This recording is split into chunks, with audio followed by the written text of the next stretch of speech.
second. So the jeweler's responsible. We all agree, that point's made. Now, the supplier to the jeweler has to be responsible for the ethics of the product as well, I would imagine. So a jeweler should hold their supplier, the diamond supplier, gold supplier responsible. Now, you're selling here a minute ago that they should know about where the gold came from or where the diamond comes from. But is that the solution? That the consumer is going to say this diamond came from this mine or this gold came from this refinery? I don't think so. I think that there may be certain information that has to be kept by the supplier, by the jeweler, for identified products. Like you have a Rolex watch, it's got a thing on it. And I think the idea of branding will be there. But I think that the ethics or the responsibility aspect of the jeweler doesn't know. He doesn't have a diamond mine. And we have this warranty system with the bear, with not with the bears, with the process. But there's a lot of the work that's been done with this by the RJC and also by Signet and also by De Beers. So why don't we have them speak? David, why don't you speak to this, or Stephen, why don't you speak to this a little bit about how does the jeweler know that he's selling a responsible product, and are we going to see a splitting of the seas, a bifurcation of the jewelry industry here? Even I remember there was a statement made by the head of the World Diamond Council, wonderful man, a Dutch guy from the cut. What's Asher? What a wonderful man. And and he himself said, talking about the Kimberley process, that there was going to be a split. Because now we're going to the RJC and we're saying that's not enough. Now the RJC will be enough. So the question is, what is enough? And what exactly can we do? Because this is really going to cut to the chase of a lot of the discussion today. What can we actually do to help the jeweler know? I'm working on some stuff, other people are, but maybe you guys can talk about what can we do to make the jeweler know that he's selling an ethical product and that his customer doesn't have to worry about anything. Maybe you can speak to that, David or Stephen, or where we're going with this here. Sure, Martin. Shall I start?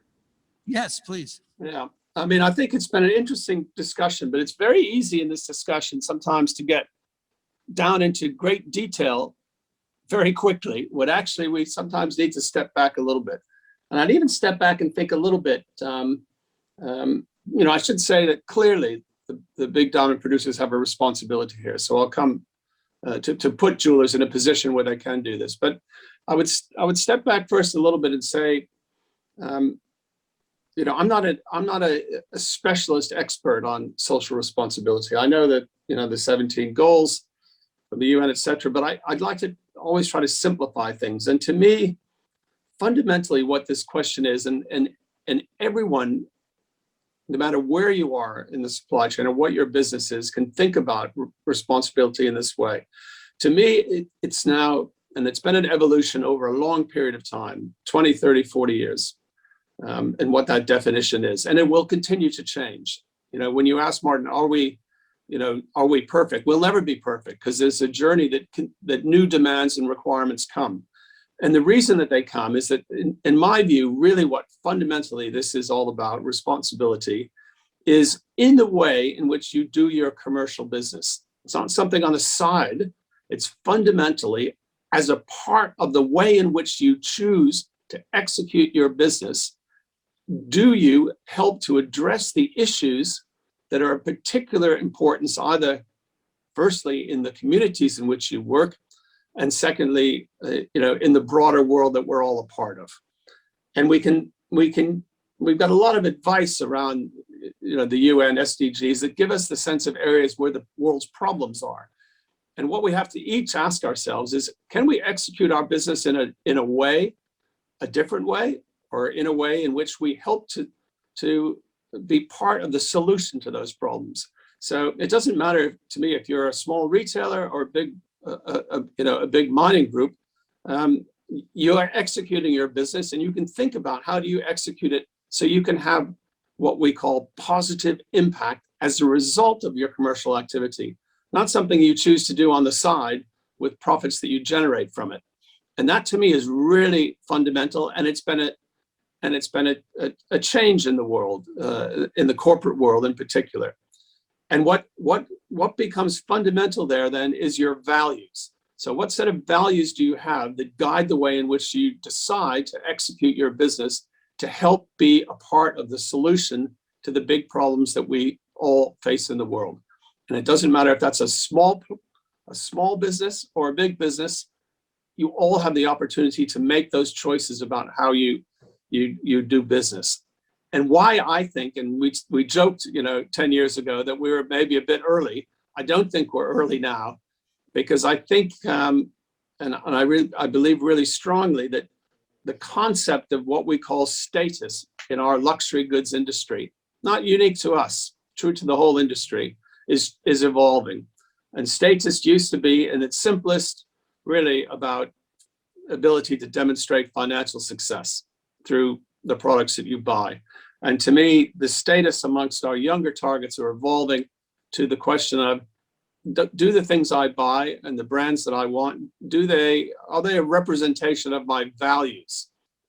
And every consumer has a different set of values, and you can't appeal to all of them always. Those are varied, but there's a broad template that we can work against. And as long as you focus on those that in where you operate and how you operate, you can make a difference. I think that speaks to your values. And then I think that that's what will attract consumers. And where I agree with you is, this is going to be consumer led. This is not a challenge of what do we want to do? What can we do? The consumer will tell us what we have to do. And if we don't do that, we lose our consumer. So that to me is what drives this whole process forward. And I'm more optimistic that the consumer is going to be a stronger driver than they ever have been before as we look at the decade ahead. Thanks, Martin. Appreciate the time. Thank you. That's really important. But again, this is great. And I think an important point here is values.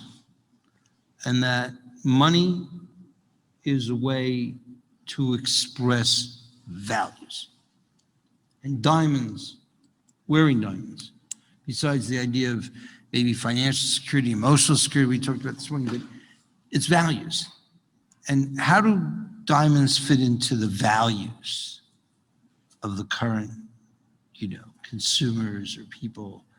Because we're transitioning maybe from a more simple world of I'm rich, you're rich, we're both going to the same country club, she's got this diamond, this and that, Maybe we should ask Princess, why don't you just download onto us what you're seeing, man? You're young, you're alive, you're out there. All right, I only have two things to say, okay? I don't know a lot about all this social stuff. I only know two things. So number one, I know how to fundraise, okay? And when people, they want their name in the booklet, they want their name on the door, they want something. So if you want people to be responsible, they want the pat on the back and they want all their friends to see it. That's why you have the gala. So maybe we can have a website where everyone who bought this green gem gets their name posted and it says it helped, these miners in Africa. They can get a pin or they can get a bracelet, that says, like when they were doing the cancer bracelets or the pin, but something. They want the recognition. I'm on a lot of charities and people will do things if everybody sees that they're doing the right thing. Okay, so something like that. Number two is,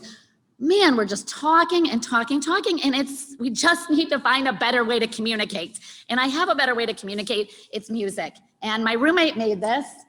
And we need to wake people up a little bit because, Hamilton, that's how we transformed it. That's how that got a message out. It taught so many people about history that never would have known it. And we can talk forever, but music will make the difference. That's how people will listen. Let's hope this plays. She just made this. It's crazy, right? But we want to come together and do something different, Like that. Hey, let's go. When it comes to gemstones, we love them, yes indeed. But many don't know what happened behind the scenes. Third world countries, I hope you understand it.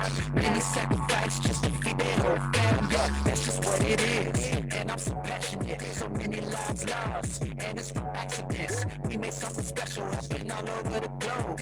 This is so major, I gotta. This is a good way to communicate.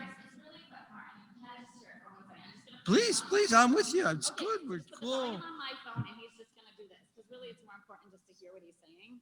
Okay. What's happening? I think you're gonna like it. Okay. Hold on. Okay.